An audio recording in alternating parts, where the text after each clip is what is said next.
India کے شہر آگرہ میں مغل امپائر کے آرکیٹیکٹس کا ایک ایسا شاہکار موجود ہے جس کو آج پوری دنیا تاج محل کے نام سے پہچانتی ہے۔ 42 ایکڑ پر پھیلا دور سے ہی چمکتا ہوا یہ مقبرہ جہاں اپنے اندر خوبصورتی کے باغیچے سجائے ہوئے ہے، وہیں اس کے اوپر غم اور اداسی کے کئی بادل ابھی تک منڈلا رہے ہیں۔ لگ بھگ 400 سال پہلے بنائی جانے والی یہ خوبصورت بلڈنگ جہاں اپنے دور کی سب سے بڑی اور سب سے شاندار بلڈنگ ہوا کرتی تھی، وہیں آج اس کو دنیا کا 7واں عجوبہ بھی مانا جاتا ہے۔ اس عالیشان اسٹرکچر کو بنانے میں 20,000 مزدوروں نے دن رات خون پسینہ بہایا، اور وہ بھی 1 یا 2 سالوں تک نہیں بلکہ پورے 22 سالوں تک۔ اگر آج کے دور میں اس کی قیمت کا اندازہ لگایا جائے تو سنگ مرمر کا یہ انمول مقبرہ حیرت انگیز طور پہ $1 بلین یعنی 7,500 کروڑ روپیوں سے بھی زیادہ مہنگا ہے، کیونکہ اس بلڈنگ میں مغل آرکیٹیکٹس نے اپنے ہنر کی کئی ایسی نشانیاں چھوڑی تھیں جن کی دنیا کے ٹاپ انجینئرز بھی آج تک تعریف کرتے ہیں۔ اس بلڈنگ کو ایسے ڈیزائن کیا گیا کہ جب مین گیٹ کے پیچھے سے اس کو دیکھا جاتا ہے تو یہ کافی بڑی لگتی ہے، لیکن جیسے ہی مین گیٹ کی طرف بڑھا جاتا ہے تو آٹومیٹیکلی اس کا سائز چھوٹا ہوتا جاتا ہے۔ دماغ کو چکرا دینے والی یہ کوئی پہلی ٹرک نہیں تھی جو مغل آرکیٹیکٹس نے استعمال کی ہو۔ اس کے گرد چاروں میناروں کو بالکل سیدھا کھڑا نہیں کیا گیا، بلکہ یہ مینار باہر کی طرف تھوڑا جھکے ہوئے ہیں، کیونکہ اگر ان کو سیدھا کھڑا کیا جاتا تو دور سے دیکھنے پر یہ اندر کی طرف جھکے ہوئے لگتے، جیسا کہ ان مسجدوں میں آپ دیکھ سکتے ہیں۔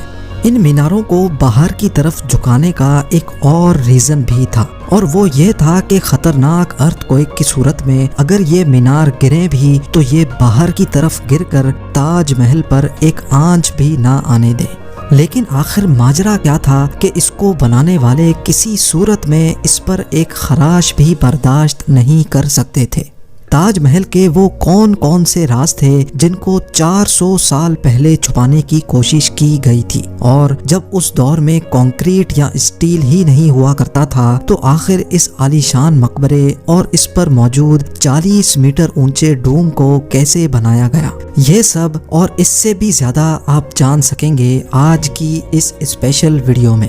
ناظرین، یہ معاملہ اسٹارٹ ہوا تھا سن 1607 میں، جب انڈیا اور پاکستان کے اس خطے میں مغل امپائر کا ہولڈ ہوا کرتا تھا۔ اس دن مغل شہنشاہ کا سب سے چھوٹا بیٹا شہاب الدین محمد خرم 15 سال کا ہو چکا تھا، اور اسی کی سیلیبریشن کے لیے آگرہ فورٹ میں ایک عالیشان پارٹی رکھی گئی تھی۔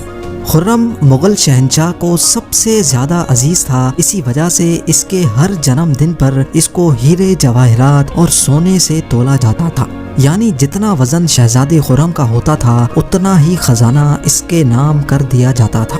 لیکن اس جنم دن پر کچھ اور بھی خاص ہونے والا تھا۔ مغل شہنشاہ نے شہزادے خرم کی شادی اپنے ایک وکیل کی بیٹی کے ساتھ کر دی جس کو ممتاز محل کے نام سے جانا جاتا ہے۔ ممتاز اور خرم کو پہلے دن ہی ایک دوسرے سے بے انتہا محبت ہو چکی تھی، اور اس وقت یہ کسی کو بھی معلوم نہیں تھا کہ اس محبت کا بول بالا ہمیشہ کے لیے رہنے والا ہے۔ اگلے 10 سالوں تک شہزادے نے کئی جنگیں لڑیں اور ان میں بھرپور کامیابی بھی حاصل کی۔ اسی وجہ سے شہنشاہ نے خوش ہو کر ان کو شاہ جہاں کے لقب سے نوازا، جس کا مطلب ہے دنیا کا بادشاہ۔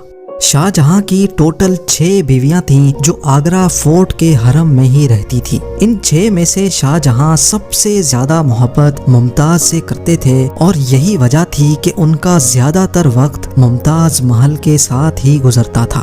وقت تیزی سے گزرتا جا رہا تھا، اور 4 سالوں کے بعد یعنی 1621 میں مغل شہنشاہ اچانک چل بسے۔ شاہ جہاں جو پہلے ہی مغل امپائر میں خاصا فیمس ہو چکا تھا اور جو شہنشاہ کا چہیتا بیٹا بھی تھا، 1628 میں یعنی باپ کی موت کے 7 سالوں بعد اس نے شہنشاہ کی گدی سنبھال لی۔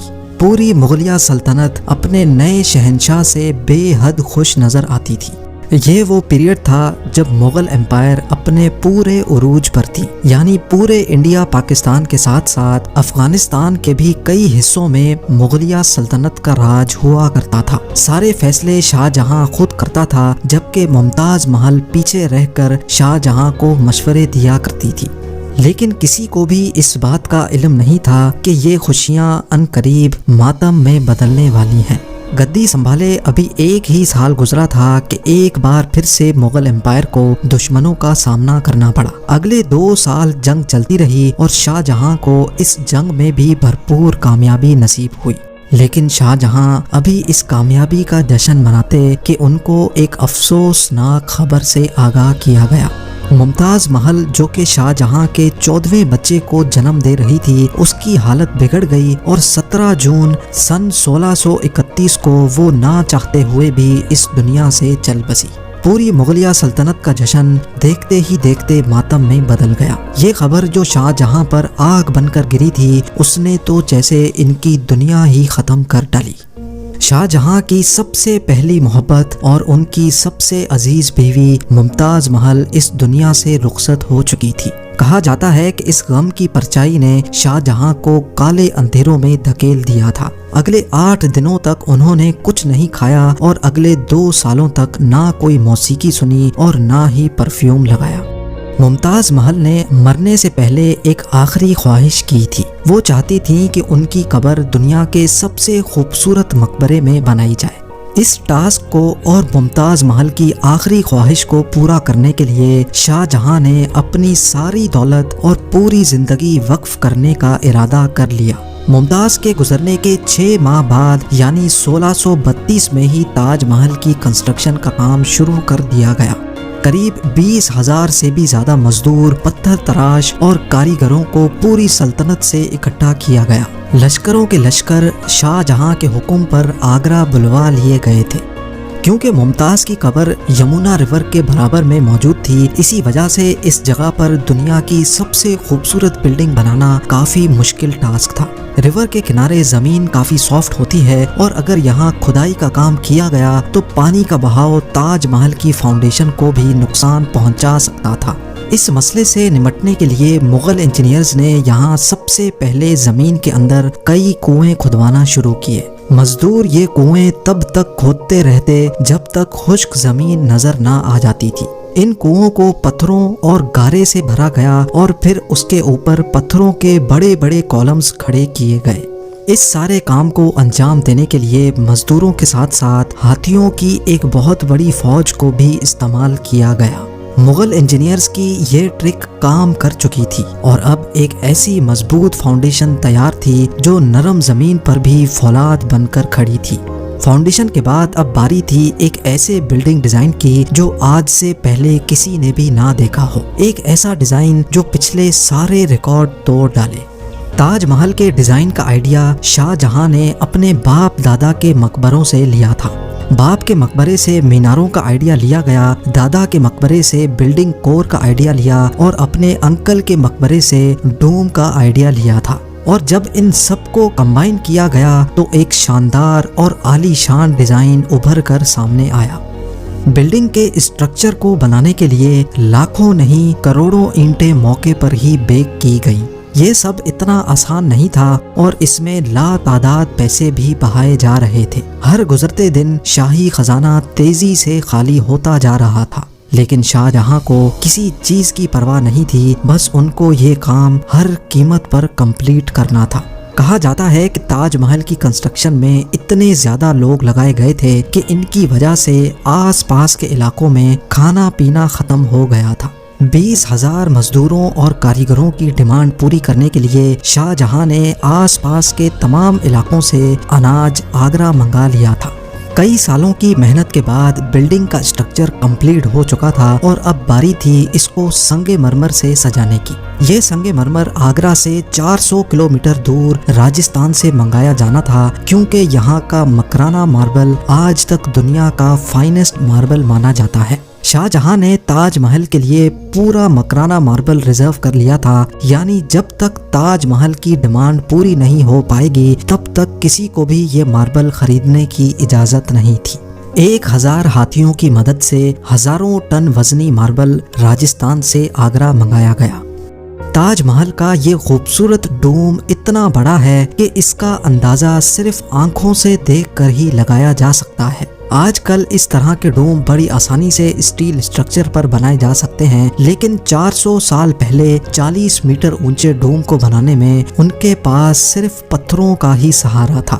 اس ڈوم کو بنانے میں مغل انجینئرز نے جو اسٹریس کیلکولیشن کی تھی اس کی آج کے انجینئرز بھی بہت تعریف کرتے ہیں۔ تاج محل کی فنیشنگ کے لیے اس کو پیٹرا ڈورا یا پرچن کاری سے ڈیکوریٹ کیا جانا تھا۔ پیٹرا ڈورا ایک ایسی کلاکاری کو کہا جاتا ہے جس میں قیمتی پتھر کو ماربل کے اندر تراش کر لگایا جاتا ہے۔ ماربل کو بڑی مہارت اور باریکی سے قیمتی پتھر کی شیپ کے حساب سے تراشا جاتا ہے اور پھر اس میں پتھر کو گلو کے ذریعے چپکایا جاتا ہے۔ تاج محل پر استعمال ہونے والی گلو کوئی عام گلو نہیں تھی۔ کافی ریسرچ اور لیبارٹری ٹیسٹ کے بعد معلوم پڑا کہ یہ گلو شیرہ، لیمن جوس اور سنگ مرمر پاؤڈر کو ملا کر بنائی جاتی تھی۔ وہی سیم گلو آج بھی تاج محل کی رینوویشن کے لیے استعمال کی جاتی ہے۔ تاج محل کی خاص باتوں میں ایک بات یہ بھی ہے کہ یہ دن میں 4 مرتبہ اپنے رنگ بدلتا ہے۔ سورج نکلنے سے پہلے یہ بالکل بلیک شیڈ دیتا ہے، سورج نکلنے کے بعد یہ لائٹ یلو اور پنک شیڈ دیتا ہے، جبکہ دوپہر کے وقت تاج محل کی خوبصورتی کا نیا رخ دیکھنے کو ملتا ہے، نیلے آسمان پر جیسے موتی چمک رہا ہو، اور سن سیٹ کے وقت یہ پوری بلڈنگ گولڈن کلر کی دکھائی دیتی ہے۔ پورے 22 سالوں کے بعد سن 1654 میں تاج محل کی کنسٹرکشن کا کام مکمل کر لیا گیا۔ شاہ جہاں اپنی بیگم کی یاد میں دنیا کا سب سے خوبصورت مقبرہ بنانے میں کامیاب ہو چکا تھا۔ شاہ جہاں نے اس عالی شان عمارت کا نام اپنی پسندیدہ بیوی کی یاد میں ہی رکھا۔ ممتاز محل سے اس کا نام تاج محل رکھ دیا گیا۔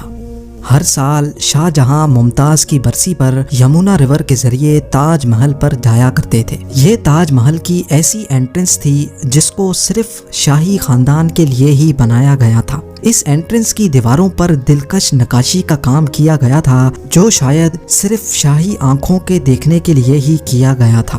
شاہ جہاں کا یہ مہنگا ترین پروجیکٹ کمپلیٹ تو ہو چکا تھا، لیکن اس نے مغلیہ سلطنت کو تباہی کے کنارے پر لا کھڑا کیا۔ 4 سالوں کے بعد یعنی 1658 میں شاہ جہاں اور ممتاز کے اپنے ہی بیٹے نے شاہی تخت الٹ دیا اور خود مغل امپائر کا شہنشاہ بن گیا۔ شاہ جہاں جو پچھلے 30 سالوں سے اس تخت پر راج کر رہے تھے، اس کو قیدی بنا کر آگرہ فورٹ میں ہی بند کر دیا گیا۔ صرف ایک فیسلٹی ایسی تھی جو شاہ جہاں کو دی گئی، اور وہ یہ تھی کہ جس کمرے میں اس کو بند کیا گیا تھا اس کی کھڑکی سے وہ تاج محل کو دیکھ سکتے تھے۔ 8 سال قید میں رہنے کے بعد 74 ایئرز کی ایج میں شاہ جہاں بھی اس دنیا کو الوداع کر گئے۔ شاہ جہاں کا اب ممتاز سے دوبارہ ملنے کا وقت آ چکا تھا اور ان کو تاج محل میں ہی دفن کر دیا۔ کے پیار بھرے کامنٹس کا بے حد شکریہ۔ ملتے ہیں اگلی شاندار ویڈیو میں۔